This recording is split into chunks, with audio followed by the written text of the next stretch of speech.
हाय viewers, क्या हाल चाल है। उम्मीद करती हूँ कि आप सब खैरियत से होंगे। आज की वीडियो आपके लिए बहुत ही यूजफुल साबित होने वाली है। हाँ जी, क्योंकि गर्मियाँ हैं, अक्सर जो हाउसवाइफ होती हैं वो गर्मियों में क्योंकि दिन बड़े होते हैं, उनके पास थोड़ा टाइम भी बच जाता है, वो अपनी रजाइयों की सिलाई करके रख देती हैं ताकि सर्दियों में जब वक्त आने पर उनको किसी भी किस्म का कोई मसला जो है वो ना हो।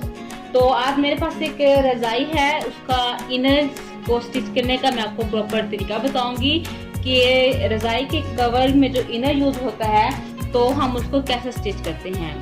बाद लोग सबसे बड़ी मिस्टेक ये करते हैं इनर की स्टिचिंग के लिए कि जितनी उनकी लंबाई और चौड़ाई होती है वो उतना ही रख के काट के स्टिच कर लेते हैं। जब उसमें रजाई डलती है, उसकी सिलाई होती है तो वो कम हो जाता है। वो फिर परेशान हो जाते हैं कि हम क्या करें, हमारा कम हो गया है। तो आज मैं आपको बहुत ही एक बताऊंगी तरीका कि इनर आप किस तरह से सीते हैं। इस तरह से आपका बिल्कुल भी कपड़ा ना कम होगा ना ज्यादा होगा, बिल्कुल परफेक्ट तरीके से आ जाएगा।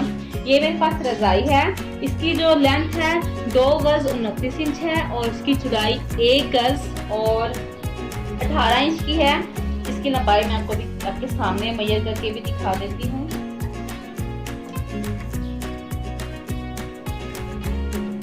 ये डबल फोल्ड रजाई की हुई है, रेडीमेड है। इसका इनर कैसे स्टिच करते हैं, पहले मैं इसकी लंबाई देखती हूँ। 1 गज जो होता है वो 36 इंच का होता है। 36 इंच का हो गया। यहाँ पर मैंने फिंगर रख लेनी है और फिर 36 इंच के बाद 1 इंच के बाद दोबारा मैं ये करूंगी तो ये हमारा होता है 14.5 का प्लस करें तो ये हमारा 29 होता है। 1 गज 29 इंच 2 गज 29 इंच इसकी लंबाई है और इसकी चौड़ाई जो है मैं आपके सामने मेजर कर लूं ताकि आपको भी कटिंग करते हुए स्टिचिंग करते हुए प्रॉब्लम हो ना हो।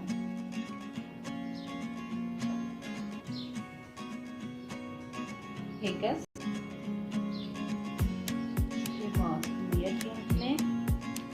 और ये 18 तकरीबन 18 हो रही है इसकी चौड़ाई।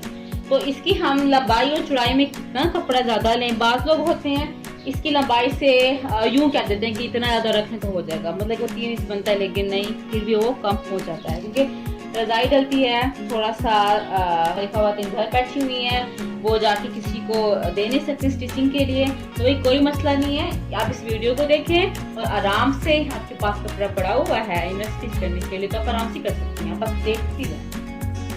ये कपड़ा है मेरे पास बड़े वर्क का और मेरे जो कपड़े की जो एक सेट में लेंथ की थी वो है 30 इंच। डबल करेंगे तो ये 60 इंच चौड़ा है कपड़ा, भाई इतना बड़ा है। इसका छोटा बार लेंगे तो ऑब्वियसली लंबाई के अलावा आपको एक्स्ट्रा कपड़ा लेना पड़ेगा। तो इंची टेप से आप मेजर करेंगे तो परेशान होंगे कितना करें कितना ना करें। तो आपके लिए और भी आसानी कर देती हूँ। क्या करना है आपने, जो घर में बैठी खवातीन जिनको बिल्कुल भी अंदाजा नहीं है कैसे करते हैं, भाई आराम से हो जाता है। ये डबल साइड कपड़ा है,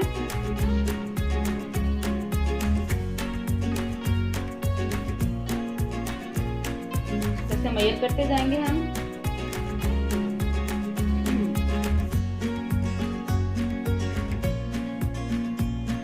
अपनी मेरे पास चौड़ाई आ गई है, लंबाई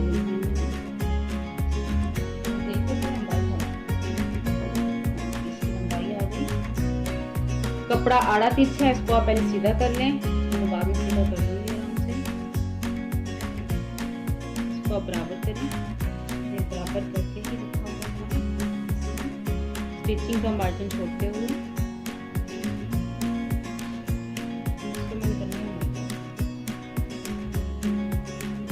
अगर होता हो ना इतने गज ले लें तो आप परेशान होंगे, ये था नहीं था। बाज का इनर मुख्तलिफ होते हैं, ज्यादा चौड़े होते हैं, डबल बेड के होते हैं, बाज कवर जो होते हैं बाज के सिंगल के होते हैं, तो परेशान होते हैं भी क्या करें। तो कोई मसला ही नहीं है, कवर करने के लिए आगे तो मैंने कपड़ा पहले उतना काट लिया था। लंबाई से हमने 8 इंच कपड़ा ज्यादा लेना है। कितना? 8 इंच कपड़ा रजाई का इनर बनाने के लिए, रुई के लिए हमें 8 इंच कपड़ा ज्यादा चाहिए। अब आप देख सकते हैं ये बिल्कुल 8 इंच है। 8 इंच कपड़ा हमने लंबाई में ज्यादा लेना है, चौड़ाई भी same match to same 8 inch हमने ज्यादा लेना है। इसकी चौड़ाई जो है मैं यहाँ से लूंगी, बाद में फ्रंट से थोड़ा उरेब टाइप आ जाती है तो थोड़ा होगा प्रॉब्लम, तो आप कोशिश करेंगे यहाँ से करें, चौड़ाई को पकड़ें, सिलाई का मार्जिन छोड़ते हुए एज यूजुअल।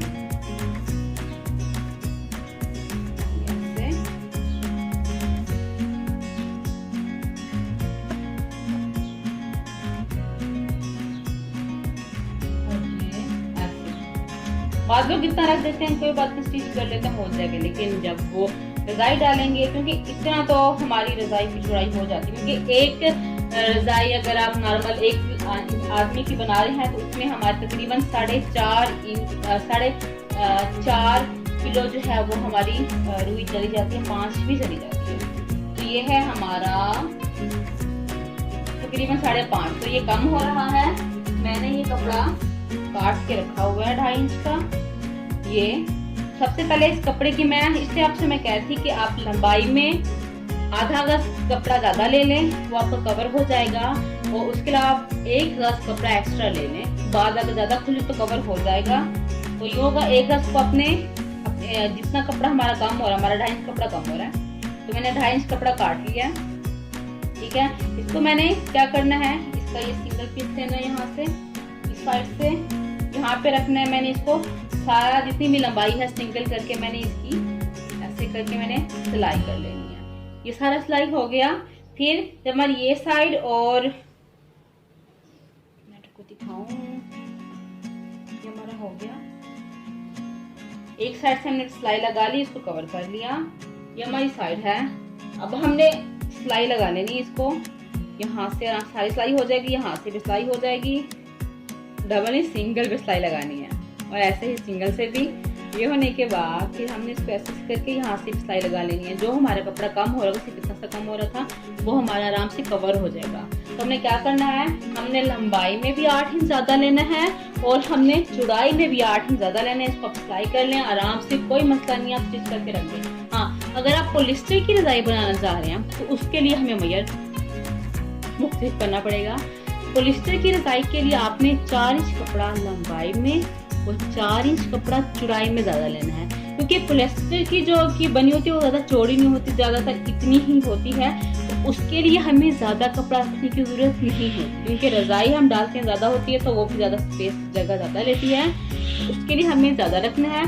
पॉलिस्टर की रजाई के लिए हमने 4 इंच कपड़ा जो है वो ज्यादा लेना है। अगर आप गद्दा बना रही हैं, गद्दा सिंगल बेड का बना रही हैं, या फिर अब गर्मी आ रही है बहुत ज्यादा बिछाया जाता है चारपाई पे भी, तो चारपाई अगर रुई के लिए आप कपड़ा एक्स्ट्रा लेंगी 6 इंच, गद्दा बनाने के लिए रुई के लिए कपड़ा हमें 6 इंच लंबाई में ज्यादा लेना है, 6 इंच ही हमने चौड़ाई में ज्यादा लेना है। ऐसे ही अगर आप पॉलिस्टर का गद्दा बना रही हैं तो उसके लिए हमें तकरीबन 3 इंच बहुत हो जाएगा, 3 इंच ज्यादा लेंगे, 3 या 2.5 इंच, हाँ 2.5 इंच ज्यादा लेंगे, स्टिचिंग का मार्जिन छोड़ते हुए, और 2.5 इंच हम लंबाई में ज्यादा रखेंगे, तो ये हमारा आराम से। और व्यूअर्स, एक और बात बहुत जरूरी है, आप मोबाइल में बिठा लें, जब भी हमने इनर स्टिच करना है, इनर जैसे ये सूती कपड़ा है, इसको अपने स्टिचिंग कर लेना है। ठीक है, जो भी सूती कपड़े का अगर आप इनर बना रही हैं तो उसको प्लीज आप 20 मिनट लाजमी पानी में भिगोएं, सुखाएं, उसके बाद आप इसकी कटिंग स्टिचिंग जो भी करनी है आप करें। अगर आप इसको श्रिंक नहीं करेंगे, जब आपको 3, 4 या 5 साल के बाद रुई की दोबारा से जब आप धुनाई करेंगे तो वो जब कपड़ा आप धोएंगे तो वो सुकड़ जाएगा, फिर जब स्टिच करके लगाएंगे तो वो आपका इनर कम हो जाएगा। तो इसलिए ये बहुत ज़रूरी है कि आप इसका जो इनर है उसको स्टिच और कटिंग करने से पहले लाजमी श्रिंक कर लें। ये वीडियो मैंने आपसे शेयर करनी थी। अगर आप चाहते हैं कि इसका कवर हम कैसे स्टिच करें, आपको प्रॉब्लम होती है, आपने स्टिच करके कवर धो लिया, इनको स्टिच करना आपको नहीं आ रहा, अगर आप ये जानना चाहती हैं तो आप मुझे बताएं, मैं एक वीडियो बना के आपको बता दूंगी कि आप इसका कवर रुई के साथ कैसे स्टिच करते हैं, उसको बता दूंगी। अगर आप रजाई की सिलाई देखना चाहते हैं इनर की, वो कैसे करते हैं आप मुझे बताएं, कमेंट्स करें, तो मैं ज़रूर आपको इसके बारे में भी बताऊंगी। रजाई और इससे रिलेटेड कोई भी आपको प्रॉब्लम जो है वो फेस करनी पड़ती है, आप मुझसे पूछ सकते हैं, मैं आपको ज़रूर बताऊंगी। या मज़ीद और कोई वीडियो आप देखना चाहते हैं तो आप मुझे बताएं, मैं ज़रूर बताऊंगी। आपको वीडियो कैसी लगी, अगर अच्छी लगी हो तो लाइक ज़रूर कीजिएगा। जिनको भी स्टिच करना नहीं आता आप उनको शेयर करें ताकि वो भी अपना वक्त अच्छा गुजारें और ये कर लें। बहुत आसान है, सीधी सिलाई तो कोई भी घर में बैठ के कर सकता है, तो ये बहुत ईजी है। ओके जी, आपसे ज़्यादा चाहती हूँ। अल्लाह हाफ़िज़।